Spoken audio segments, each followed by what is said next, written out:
शाश्वत एजुकेशन में आपका हार्दिक स्वागत है। आज के हमारे क्वेश्चन है, एक बेलन की त्रिज्या 5 सेंटीमीटर और ऊंचाई 8 सेंटीमीटर है। बेलन के आयतन में समान कमी लाने के लिए या तो त्रिज्या या ऊंचाई में से कितने सेंटीमीटर घटाए जा सकते हैं ताकि जो परिवर्तन होगा वो समान होगा। तो इसका सॉल्यूशन करने से पहले यहाँ पे चैनल को सब्सक्राइब जरूर कर लें। तो हमें यहाँ पे दिया हुआ है बेलन की त्रिज्या 5 सेंटीमीटर है, तो r बराबर 5 सेंटीमीटर दे रखा है हमको।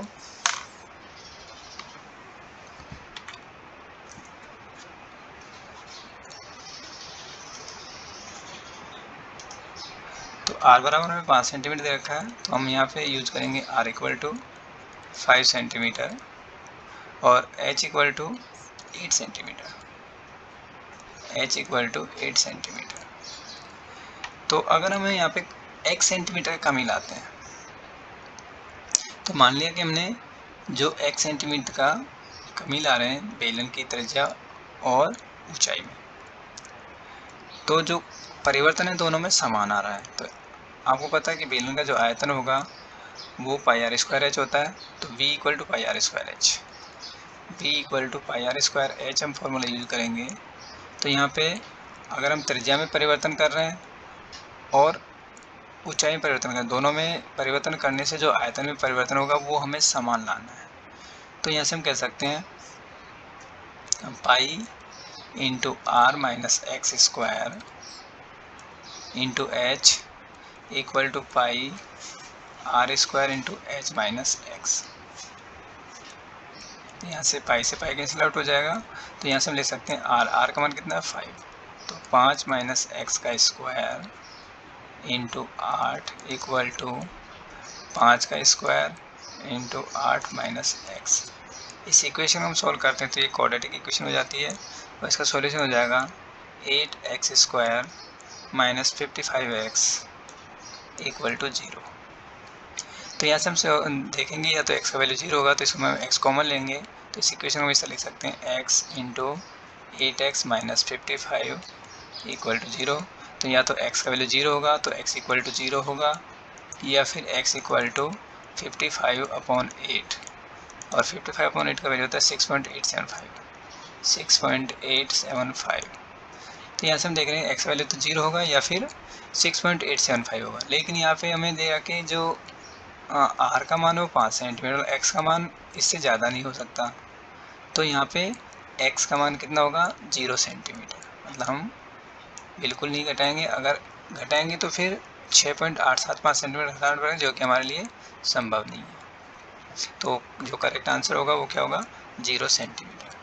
अगला क्वेश्चन है, दो बेलनों की त्रिज्या का अनुपात 3:2 है, इनकी लंबाई का अनुपात 3:7 है, तो इनके आयतन का अनुपात क्या होगा। तो हमें पता है बेलन का आयतन v होता है पाई आर स्क्वायर एच, तो v1 अपॉन v2 हो जाएगा r1 square h1 upon r2 square h2। तो यहाँ पे वैल्यू रखेंगे तो r1 अपॉन r2 का वैल्यू हमको दे रखा 3/2, तो 3/2 का स्क्वायर, और h1 अपॉन h2 3/7 है, तो ये कितना हो जाएगा 9/4 इंटू 3/7, तो 9 27, 9 या 27 अनुपात 28। तो सी हमारा करेक्ट आंसर होगा। अगला क्वेश्चन है, एक वृत्ताकार शंकु के अर्धव्यास और ऊंचाई, एक वृत्ताकार शंकु के अर्धव्यास और ऊंचाई का अनुपात 4:7 दे रखा है। तो यहाँ से r अपॉन एच बराबर 4/7 दे रखा है। अगर उसका आयतन 1022 सेंटीमीटर क्यूब है, तो एक ऊंचाई l हमें निकालनी है, l बराबर कितना होगा। तो यहाँ से हम कह सकते हैं r अपॉन एच बराबर 4/7, तो यहाँ से r इक्वल टू हम 4/7 h लिख सकते हैं। तो आयतन v इक्वल टू वृत्ताकार शंकु का आयतन होता है 1/3 पाई आर स्क्वायर एच, ये हमको दे रखा है 1008 पाई। तो यहाँ से हम कह सकते हैं पाई से पाई कैंसिल हो जाएगा, तो r square h equal to 3 गुणा 1008। तो आर की जगह पे हम यहाँ पुट कर सकते हैं 4/7 एच, तो 4/7 h square into h equal to 3 गुणा 1008। तो यहाँ से एच के लिए सॉल्व करेंगे तो एच क्यूब इक्वल टू हमारा इक्वेशन बन जाएगी h cube equal to solve करेंगे इसको तो 3 एच क्यूब इक्वल टू 3 गुणा 1008 बटे 4 इंटू 4 इंटू 7 इंटू 7। इसको सॉल्व करेंगे तो एच इक्वल टू हमारे पास सॉल्व होकर आता है 21 सेंटीमीटर। एच का मान कितना आता है 21 सेंटीमीटर। तो आर का मान कितना हो जाएगा, आर इक्वल टू हो जाएगा, यहाँ पे रख देंगे एच इक्वल टू 21 तो 4 या 12 सेंटीमीटर हो जाएगा। तो आर इक्वल टू 12 तो हमें निकालना एल, तो एल इक्वल टू हो जाएगा under root r square plus h square. तो ये वैल्यू रखेंगे तो 12 का स्क्वायर प्लस 21 का स्क्वायर तो अंडर रूट 12 का स्क्वायर प्लस 21 का स्क्वायर। तो 12 का स्क्वायर 144 होता है। तो आप कह सकते हो l equal to under root 144 plus 441 बराबर अंडर रूट 585। तो इसको सोल्व करेंगे तो 24.18 हमारा आंसर आ जाएगा। तो ऑप्शन बी हमारा करेक्ट आंसर होगा। अगला क्वेश्चन है, एक शंक्वाकार कप आइसक्रीम से भरा हुआ है, इसके खुले ऊपरी भाग पर अर्धगोलाकार आकृति बन जाती है। अर्धगोलाकार भाग की ऊंचाई 7 सेंटीमीटर है। अर्धगोलाकार भाग की त्रिज्या और शंकु की ऊंचाई भी समान है। तो आइसक्रीम का आयतन क्या होगा। तो अगर इसका हम डायग्राम बनाएंगे तो एक शंकु है, शंकु के जो ऊपरी पृष्ठ है इस पे हमको एक अर्धगोला बना हुआ है इस तरह से। तो यहाँ पे इसका आयतन निकालेंगे तो शंकु का आयतन होता है 1/3 पाई आर स्क्वायर एच, और एच इक्वल टू आर है तो पाई आर क्यूब लिख सकते हैं, प्लस अर्धगोले का हो जाएगा 2/3 पाई आर क्यूब। तो 2/3 प्लस 1/3 पूरा हो जाएगा तो इसको हम पाई आर क्यूब लिखेंगे। तो आयतन पाई आर क्यूब होगा तो मान रखेंगे पाई का मान 22/7 और आर का मान हमें 7 दे रखा है तो 7 का क्यूब निकालेंगे। तो इसको सॉल्व करेंगे तो सॉल्व करने से हमारा आंसर आ जाएगा 22, एक 7 से 7 कट जाएगा इंटू 7 का स्क्वायर 49 और 22 इंटू 49 करेंगे तो 1078 हमारा आंसर आ जाएगा। तो ऑप्शन ए हमारा करेक्ट आंसर होगा। अगले क्वेश्चन के बढ़ते हैं। तो एक लंब शंकु के छिन्नक के आधार की त्रिज्या 5 सेंटीमीटर है, चोटी की त्रिज्या 3 सेंटीमीटर है, ऊंचाई 6 सेंटीमीटर है। तो छिन्नक का आयतन हमें निकालना है। तो हमको पता है कि छिन्नक का आयतन जो V होता है वो होता है 1/3 into pi H R1 square plus R2 square plus R1 R2।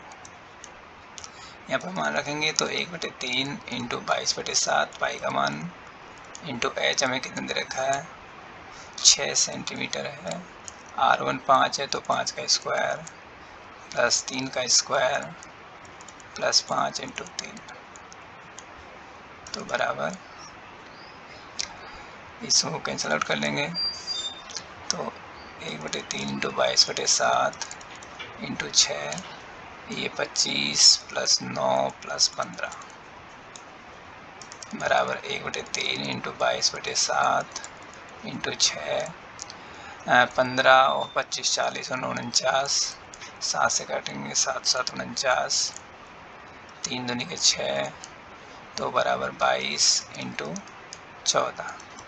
22 into 14 हम करेंगे तो ये आता है 308। तो ऑप्शन डी हमारा करेक्ट आंसर होगा। तो आयतन कितना होगा 308 घन सेंटीमीटर। अगला क्वेश्चन है कि एक ठोस शंकु जिसकी लंबाई 24 सेंटीमीटर है, आधार की त्रिज्या 7 सेंटीमीटर है, इसे बनाने के लिए अपेक्षित लोहे की शीट का कुल तल क्षेत्रफल निकालना है। तो हमें पता है कि इसका जो क्षेत्रफल होगा वो होता है pi r into l plus r, कुल पृष्ठ क्षेत्रफल। तो यहाँ पे हमें दिया हुआ है एल इक्वल शंकु की लंबाई हमको एच दे रखी है तो एच इक्वल टू 24 और r इक्वल टू 7 दे रखा है। तो यहाँ से हम l निकालेंगे तो l equal to under root r square plus h square होगा।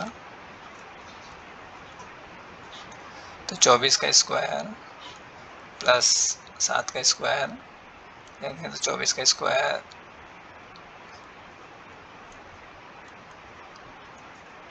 बराबर 25 आ जाएगा। तो l का मान 25 आ गया। तो यहाँ पे वैल्यू रख देंगे, पाई का मान 22/7 इंटू r का मान कितना दिया हुआ है, r का मान 7 दिया हुआ है, इंटू l का मान 25 प्लस 7। तो 7 से 7 कैंसिल हो जाएगा। तो 22 इंटू 32। तो 22 इंटू 32 हम सॉल्व करेंगे तो 704 आएगा। तो ए ऑप्शन हमारा करेक्ट होगा, 704 सेंटीमीटर स्क्वायर इसका कुल क्षेत्रफल होगा। तो यूनिट करेक्ट कर लेंगे, ये जो यूनिट है सेंटीमीटर स्क्वायर है। अगला क्वेश्चन है, यदि एक समांतर चतुर्भुज का आधार और ऊंचाई 2:3 के अनुपात में है और समांतर चतुर्भुज का क्षेत्रफल 600 वर्ग मीटर है, तो समांतर चतुर्भुज की ऊंचाई हमें निकालनी है। तो आधार को हमने 2x मान लिया और ऊंचाई को 3x मान लिया। तो आधार को हमने, बेस को हमने मान लिया 2x और ऊंचाई h को हमने मान लिया 3x। तो और क्षेत्रफल हमको दे रखा है 600 वर्ग सेंटीमीटर। तो ए बराबर कितना दे रखा है, 600 वर्ग मीटर। तो यहाँ से हम क्षेत्रफल निकालेंगे। तो क्षेत्रफल ए बराबर आधार इंटू ऊंचाई, तो आप कह सकते हो 2x इंटू 3x बराबर 600। तो यहाँ से x स्क्वायर बराबर 100 आ जाता है और x इक्वल टू 10 मीटर आ जाएगा। तो समांतर चतुर्भुज की ऊंचाई हमको निकालनी है। तो ऊंचाई हमारी कितनी है, 3x। तो 3 इंटू 10 30 मीटर हो जाएगी। तो ऑप्शन बी हमारा करेक्ट आंसर होगा। अगला क्वेश्चन है हमारा, एक समलंब चतुर्भुज क्षेत्रफल 5100 वर्ग सेंटीमीटर है। दोनों समांतर भुजाओं के बीच की सीधी दूरी 60 सेंटीमीटर है। अगर एक समांतर भुजा 40 सेंटीमीटर हो तो दूसरी समांतर भुजा की लंबाई हमें निकालनी है। तो यहाँ पे समांतर चतुर्भुज क्षेत्रफल का हम सूत्र लगाएंगे। तो समांतर चतुर्भुज क्षेत्रफल होता है एरिया बराबर 1/2 गुणा समांतर भुजाओं की लंबाई a प्लस बी इंटू उनके बीच की दूरी h। तो हमें बीच की दूरी h का मान 60 दे रखा है, एक समांतर भुजा 40 दे रखी है, दूसरी समांतर भुजा में निकालनी है। क्षेत्रफल में क्या दे रखा है, तो यहाँ से हम कह सकते हैं 1/2 इंटू ए प्लस बी। बी हमने 60, ये मान लिया 40, तो 40 इंटू एच, एच कितना है 60 इक्वल टू 5100। तो यहाँ से हम कह सकते हैं ए को हम x मान लेंगे। तो x plus 40 equal to 5100 into 2/60। तो 5100 इंटू 2/60 इसको सॉल्व करेंगे तो ये आता है हमारा 170। तो इसको काटेंगे 0 0, 3 से काट लेंगे, 3 दूनी 6, 17 तो 51, तो 170 हो जाएगा ये। तो यहाँ से x का मान कितना आ जाता है 130। तो जो दूसरी भुजा की लंबाई कितनी होगी, 130 सेंटीमीटर होगी। ऑप्शन सी हमारा करेक्ट आंसर होगा। अगला क्वेश्चन है हमारा, एक समलंब चतुर्भुज क्षेत्रफल 1120 मीटर स्क्वायर है। यदि समांतर भुजाओं का अनुपात 6:8 है तो समांतर भुजाओं के बीच की दूरी 32 मीटर दे रखी है। तो छोटी वाली समांतर भुजा की लंबाई हमें ज्ञात करनी है। तो मान लिया छोटी वाली समांतर भुजा हमने 6x मान ली है। तो छोटी भुजा हमने 6x ली है, तो बड़ी भुजा कितनी हो जाएगी 8x। तो हमने 6x और 8x भुजा ले ली है। तो क्षेत्रफल का वही सूत्र लगा देंगे, क्षेत्रफल बराबर 1/2 गुणा समांतर भुजाओं का योग 6x प्लस 8x इंटू उनके बीच की दूरी कितने है 32 बराबर कितना दे रखा है 1120 हमें दिया हुआ है। तो यहाँ से हम निकालेंगे 8 और 6 14, x बराबर 1120 इंटू 2 बटे 32। इसको हम कैंसिल आउट करेंगे, तो कैंसिल आउट करेंगे तो यहाँ से x का मान आ जाता है x equal to 5 centimetre, sorry 5 metre. तो x बराबर 5 मीटर होगा। तो छोटी वाली वजह 6x है, तो 6x का मान कितना हो जाएगा, इंटू 6 कर देंगे तो 6x बराबर 30 मीटर हमारा आंसर होगा। तो ऑप्शन ए हमारा करेक्ट होगा। इसी तरह से अगला क्वेश्चन है, एक समचतुर्भुज के चारों कोणों में से एक कोण 90 डिग्री है। अगर समचतुर्भुज की प्रत्येक भुजा 10 सेंटीमीटर हो तो सबसे अधिक लंबी विकर्ण रेखा की लंबाई ज्ञात करनी है। तो हमें दिया हुआ है कि समचतुर्भुज के चारों कोण 90 डिग्री हैं, सॉरी एक कोण 90 डिग्री है तो चारों कोण 90 डिग्री के होंगे, तो वो एक वर्ग होगा। और वर्ग की प्रत्येक भुजा में 10 सेंटीमीटर रखी है, तो a बराबर 10 सेंटीमीटर हमें दिया हुआ है। तो इसका जो विकर्ण होगा वो √2 इंटू ए होगा, मतलब 10 √2 सेंटीमीटर इसकी लंबाई होगी। तो ऑप्शन सी हमारा करेक्ट आंसर होगा। अगला क्वेश्चन है, एक त्रिभुज ABC में AB बराबर 8 सेंटीमीटर है, AC बराबर 10 सेंटीमीटर है, कोण B 90 डिग्री है, तो त्रिभुज ABC का क्षेत्रफल होगा। तो यहाँ पे हम देख लेंगे ये त्रिभुज समकोण त्रिभुज है जिसका कोण B 90 डिग्री है, तो हमने इसको B ले लिया है। तो ये A, B और C, हमको AC की लंबाई 10 सेंटीमीटर दे रखी है, मतलब जो विकर्ण है वो 10 सेंटीमीटर है और AB 8 सेंटीमीटर है। तो इसका जो आधार है वो 6 सेंटीमीटर हो जाएगा, क्योंकि विकर्ण का स्क्वायर बराबर लंब स्क्वायर प्लस आधार स्क्वायर होता है। तो इसका लंब 8 सेंटीमीटर हो गया और आधार 6 सेंटीमीटर हो गया। तो इसका क्षेत्रफल हो जाएगा, क्षेत्रफल 1/2 गुणा आधार गुणा ऊंचाई BH। तो 1/2 आधार हमारा 6 और ऊंचाई 8 है, 8 6 48 बटे 2 बराबर 24। तो 24 सेंटीमीटर स्क्वायर हमारा आंसर होगा। तो ऑप्शन ए हमारा करेक्ट ऑप्शन है। धन्यवाद।